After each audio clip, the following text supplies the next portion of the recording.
Hello नमस्कार दोस्तों, कैसे हैं आप सभी। उम्मीद है बहुत अच्छे होंगे और अपनी पढ़ाई में शानदार तरीके से लगे हुए होंगे। तो जीके की एक और उपयोगी क्लास मैं आपके लिए लेकर आया हूँ, जिसमें हम टॉप टॉप मोस्ट लगभग 59 क्वेश्चन हैं जिन्हें हम कवर करने वाले हैं। तो शुरुआत करते हैं बिना देरी किए। पहला क्वेश्चन दे रखा है, पंजाब के निर्माण में सबसे महत्वपूर्ण नदी कौन सी है। तो इसका आंसर हो जाता है आपका क्या, सिंधु। इस वीडियो में मैंने लगभग सभी ज्योग्राफी के क्वेश्चंस को कवर करने की कोशिश की है। क्वेश्चन नंबर 2 है, कौन सी नदी पश्चिम की ओर बहती है और अरब सागर में गिरती है। तो इसका आंसर क्या हो जाएगा, नर्मदा। यहाँ से एक क्वेश्चन बनता है कि ऐसी कौन सी दो नदियाँ हैं जो पूर्व से पश्चिम की ओर बहती हैं, मतलब विपरीत दिशा की तरफ बहती हैं, पूर्व से पश्चिम। नॉर्मली नदियों की जो बहने की दिशा है वो होती है पश्चिम से पूर्व, लेकिन नर्मदा और ताप्ती दोनों ऐसी नदियाँ हैं जो पूर्व से पश्चिम की ओर बहती हैं। ठीक है, आपको यहाँ से क्वेश्चन याद रखना, नर्मदा और ताप्ती नदियाँ ये दोनों ऐसी हैं जो पूर्व से पश्चिम की ओर उल्टी दिशा में बहती हैं। ठीक है, क्वेश्चन नंबर 3 है, कौन सी दो नदियों की लंबाई लगभग समान है। तो इसका आंसर सिंधु व ब्रह्मपुत्र। सिंधु की जो लंबाई है वो 2880 किलोमीटर है और ब्रह्मपुत्र की लगभग 2900 किलोमीटर है। तो दोनों की लंबाई लगभग क्या है, सेम है। चौथा क्वेश्चन है, कावेरी जल विवाद किन राज्यों के बीच है। तो इसका आंसर है कर्नाटक और तमिलनाडु के बीच। ठीक है, क्वेश्चन नंबर 5। क्वेश्चन 5 है, किस नदी को वृहदगंगा के नाम से भी जाना जाता है। तो इसका आंसर हो जाएगा क्या, गोदावरी नदी को। ठीक है, किस नदी को वृहदगंगा के नाम से भी जाना जाता है, गोदावरी को। क्वेश्चन 6 है, कौन सी नदी अपना मार्ग बदलने के लिए प्रसिद्ध है। तो आंसर हो जाएगा इसका कोसी। ठीक है, कौन सी नदी अपना मार्ग बदलने के लिए प्रसिद्ध है। तो आंसर हो जाएगा कोसी। कौन सी नदी कपिल जलधारा प्रपात का निर्माण करती है। आंसर हो जाएगा नर्मदा। और नर्मदा नदी कौन सी, जो पश्चिम की ओर बहती है। कौन किसकी ओर रहती है, पश्चिम की ओर। कहाँ से, पूर्व से पश्चिम की ओर। कहाँ गिरती है ये गिरती है अरब सागर में। ठीक है, कौन 8वां क्वेश्चन है, कौन सी नदी उड़ीसा का शोक कही जाती है। तो इसका आंसर हो जाएगा ब्राह्मणी। उड़ीसा की शोक नदी कौन सी हो जाएगी, ब्राह्मणी। ठीक है, नेक्स्ट क्वेश्चन है, वैनगंगा और पैनगंगा किस नदी की सहायक नदियां हैं। तो इसका आंसर हो जाएगा गोदावरी नदी। ठीक है, नेक्स्ट क्वेश्चन है, किस नदी पर सबसे लंबा सड़क पुल बना है। तो आंसर हो जाएगा गंगा। क्वेश्चन नंबर 11 है, कौन सी नदी विश्व का सबसे बड़ा नदी द्वीप मजूली बनाती है। इसका आंसर है ब्रह्मपुत्र। ब्रह्मपुत्र। नर्मदा नदी का अधिकांश भाग भारत के किस राज्य में बहता है। आंसर हो जाएगा इसका मध्य प्रदेश। कौन सी नदी रिफ्ट घाटी से होकर बहती है। आंसर हो जाएगा ताप्ती नदी। कौन सी नदी पर भारत व पाकिस्तान का जल समझौता हुआ है। आंसर हो जाएगा सिंधु। ठीक है, सिंधु। सिंधु समझौते के अनुसार भारत सिंधु नदी के कितने प्रतिशत जल का प्रयोग कर सकता है। तो आंसर हो जाएगा 20%।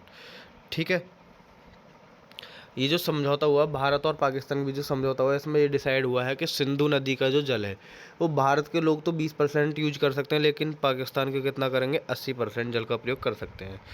ठीक है, कौन सी नदी भारत के केवल जम्मू कश्मीर राज्य से होकर बहती है। तो आंसर हो जाएगा इसका सिंधु नदी।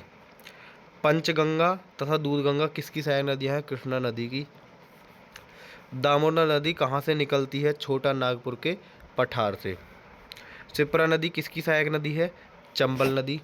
ठीक है, भारत की कौन सी नदी का मुहाना एवं उद्गम स्थल दोनों भारत में ही है, गोदावरी नदी। विश्व में सबसे ऊंचा ज्वार कहाँ आता है, फंडी की खाड़ी।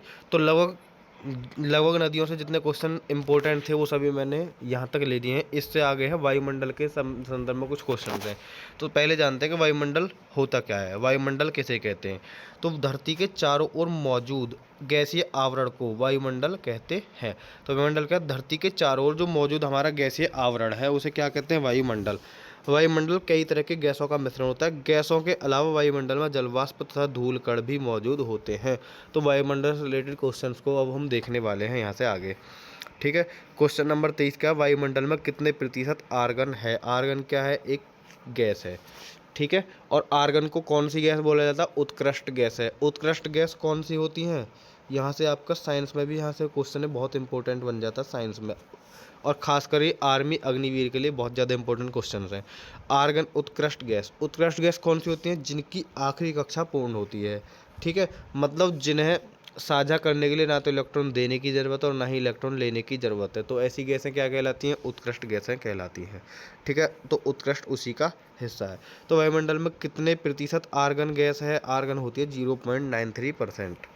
ठीक है, वायुमंडल में कार्बन डाइऑक्साइड की मात्रा कितनी है? 0.03%। वायुमंडल की सबसे महत्वपूर्ण गैस कौन सी है? कार्बन डाइऑक्साइड, जो कि कितनी है? 0.03%। कहाँ? वायुमंडल में। ठीक है, 0.03% क्या पाई जाती है? CO2, यानी कि कार्बन डाइऑक्साइड गैस। CO2 का मतलब, कार्बन डाइऑक्साइड का फॉर्मूला क्या होता है? CO2। नेक्स्ट क्वेश्चन है, ऑक्सीजन गैस वायुमंडल में कितने किलोमीटर तक फैली है? तो इसका आंसर हो जाएगा 64 किलोमीटर तक। ठीक है, वायुमंडल में जो ऑक्सीजन गैस है वो कहाँ तक फैली हुई है? 64 किलोमीटर तक फैली हुई है। कौन सी गैस के अभाव में हम ईंधन नहीं जला सकते हैं? ऑक्सीजन। अभाव बोलते हैं कमी के लिए, मतलब अगर ऑक्सीजन कहीं पर पर्याप्त मात्रा में नहीं है तो वहाँ क्या होता क्या हो कर सक वहाँ ईंधन हम नहीं जला सकते हैं। ठीक है, जहाँ भी ऑक्सीजन की कमी वहाँ ईंधन नहीं जला सकते। क्वेश्चन है, वायुमंडल में नियॉन गैस की मात्रा क्या है? तो इसका आंसर है 0.0018%, मतलब कि ना के बराबर है, बिल्कुल 0.018। हीलियम गैस की मात्रा कितनी है? ये बिल्कुल ही और भी कम है, 0.0005% है, 0.0005%। ओजोन गैस की मात्रा 0.00001%, मतलब पॉइंट के बाद 5 बार 1%। इसे हम बोल सकते हैं कि बिल्कुल ही क्या है? नगण्य है। कहाँ? वायुमंडल में। ठीक है, ओजोन गैस की मात्रा कितनी है वायुमंडल में? 0.00001% है। वायुमंडल में सबसे कम मात्रा में पाई जाने वाली गैस कौन सी है? तो अभी तो आपने देखा कौन सी है? ओजोन गैस है। ठीक है, कितनी है? 0.0001% है। ये रहा क्वेश्चन, ओजोन गैस की मात्रा 0.5 उसके बाद 1%। तो आंसर, अगर यहाँ से क्वेश्चन पूछा जाता है कि सबसे कम मात्रा में कौन सी गैस पाई जाती है, तो वो भी कौन सी है? ओजोन गैस है। सूर्य की पराबैंगनी किरणों को अवशोषित करने वाली गैस कौन सी है? तो इसका आंसर भी क्या है? ओजोन है। ठीक है, किन गैसों की वजह से ओजोन गैस की परत को क्षति पहुंच रही है? तो इसका जो मेन कारण है वो क्या है? क्लोरोफ्लोरोकार्बन है।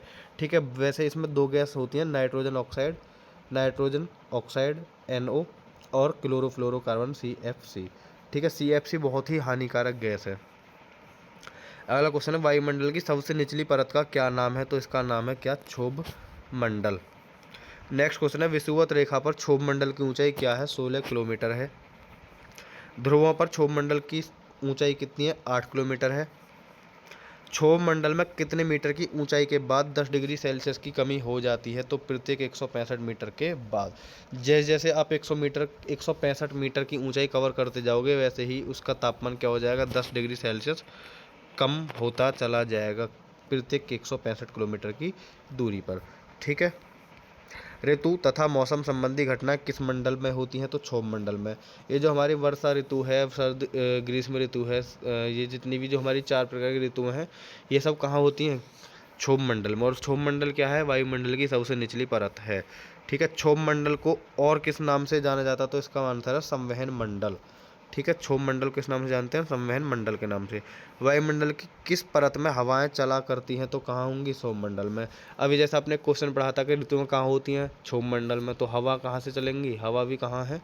क्षोभ मंडल में ही है। ठीक है, नेक्स्ट क्वेश्चन है, किस नदी के किनारे पर प्रसिद्ध महाकालेश्वर मंदिर स्थित है? नर्मदा नदी पर। ठीक है, नर्मदा नदी। तो विश्व का सबसे बड़ा डेल्टा किन नदियों द्वारा निर्मित होता है? इसका आंसर हो जाएगा गंगा एवं ब्रह्मपुत्र के द्वारा। ठीक है, ये बहुत इंपॉर्टेंट क्वेश्चन है कि सबसे बड़ा डेल्टा कौन कौन सी नदियों के द्वारा बनाया जाता है? तो कौन सा? गंगा एवं ब्रह्मपुत्र द्वारा। और डेल्टा होता क्या है? जहाँ पे दोनों नदियाँ आपस में मिलती हैं। ठीक है, किस स्थान पर भागीरथी और अलकनंदा मिलकर गंगा का निर्माण करती है? तो आंसर क्या हो जाएगा? देव प्रयाग। यहाँ से एक क्वेश्चन और भी बनता है कि गंगा का उद्गम स्थल कौन सा है, मतलब गंगा कहाँ से निकलते? तो आंसर हो जाएगा देव प्रयाग। और गंगा किस किस के संगम है? गंगा का आंसर हो जाएगा भागीरथी और अलकनंदा। मतलब गंगा का निर्माण किस किस से हुआ है? भागीरथी नदी और अलकनंदा नदी, ये दोनों मिलकर क्या करती है? गंगा नदी का निर्माण। ये दोनों नदियाँ कहाँ पर मिलती हैं? जाकर देव प्रयाग। और देव प्रयाग से क्या होता है? गंगा नदी निकलती है। नेक्स्ट क्वेश्चन है, अरावली पर्वत श्रृंखला किस नदी प्रणाली से विभाजित होती है? आंसर हो जाएगा चंबल एवं साबरमती। ठीक है, चंबल एवं साबरमती। लूनी नदी कहाँ गिरती है? कच्छ का रन में। बहुत इंपॉर्टेंट क्वेश्चन है कि लूनी नदी कहाँ गिरती है? कच्छ का रन में। तिब्बत में मानसरोवर झील के पास से कौन सी नदियाँ निकलती हैं? इसका आंसर हो जाएगा सतलज, सिंधु और ब्रह्मपुत्र। ये तीनों ही नदियाँ मानसरोवर झील के पास से निकलती हैं तिब्बत में। कौन सी नदी बांग्लादेश में जमुना के नाम से जानी जाती है? ब्रह्मपुत्र नदी। ठीक है, हमारे जो भारत देश की नदियाँ हैं ना, अन्य देशों में क्या करते हैं? अलग अलग नामों से जानते हैं। तो जो ब्रह्मपुत्र जो नदी है इसे हम क्या करते हैं? बांग्लादेश में जमुना के नाम से जानते हैं। तो किस नदी को दूसरी गंगा के नाम से जाना जाता है? इसका आंसर हो जाएगा कावेरी नदी को। ठीक है, कावेरी नदी दूसरी गंगा नदी के नाम से जानी जाती है। आगरा किस नदी के किनारे बसा हुआ है? यमुना नदी के किनारे। यहाँ से क्वेश्चन बहुत ज़्यादा इंपॉर्टेंट बनता है। चलो अभी शायद इसमें आगे है कि एक तो ये क्वेश्चन बहुत इंपॉर्टेंट है कि आगरा किस नदी के किनारे है। ठीक है, एक वीडियो में इनकी भी पर्सनल लेकर आऊँगा कि कौन सा शहर किस नदी के किनारे बसा हुआ है। कटक किस नदी के किनारे बसा है? इसका आंसर हो जाएगा महानदी। ठीक है, भारत का सबसे ऊंचा बांध कौन सा है? टिहरी बांध है। भारत का सबसे लंबा बांध कौन सा है? हीराकुंड बांध है। भाखड़ा बांध किस नदी पर स्थित है? सतलज नदी पर है। हीराकुंड बांध किस नदी पर है? महानदी, जो कि कहाँ है? उड़ीसा में है। ठीक है, महानदी कहाँ है? उड़ीसा। मतलब हीराकुंड बांध जो है वो कहाँ? महानदी उड़ीसा में नहीं, सॉरी, हीराकुंड बांध कहाँ है? उड़ीसा में, जो कि महानदी पर बना हुआ है। टिहरी बांध किन नदियों के संगम पर है? भागीरथी और भीलांगना। ठीक है, इन दो नदियों का संगम वहाँ पर क्या है? टिहरी बांध है। जवाहर बांध किस नदी पर निर्मित है? चंबल पर। ठीक है, जवाहर बांध किस नदी पर है? चंबल पर है। भारत की सबसे बड़ी बहुउद्देशीय नदी घाटी परियोजना कौन सी है? भाखड़ा नागल परियोजना। वेरी मोस्ट इंपॉर्टेंट क्वेश्चन है, वेरी मोस्ट इंपॉर्टेंट क्वेश्चन है कि भारत की सबसे बड़ी बहुउद्देशीय नदी घाटी परियोजना कौन सी है? भाखड़ा नागल परियोजना है। जवाहर सागर परियोजना किस नदी पर स्थित है? चंबल नदी, जो कि कहाँ है? राजस्थान में है। जवाहर सागर परियोजना कहाँ पर है? राजस्थान में, चंबल नदी पर। पेरियार जल विद्युत परियोजना किस राज्य में स्थित है? केरल में। Very very most important question. Periyar जल विद्युत परियोजना कहाँ स्थित है? तो वो कहाँ है? केरल में। तो आज की वीडियो में बस इतना ही, मिलते हैं नेक्स्ट वीडियो में, तब तक के लिए बाय, जय हिंद, नमस्कार, धन्यवाद।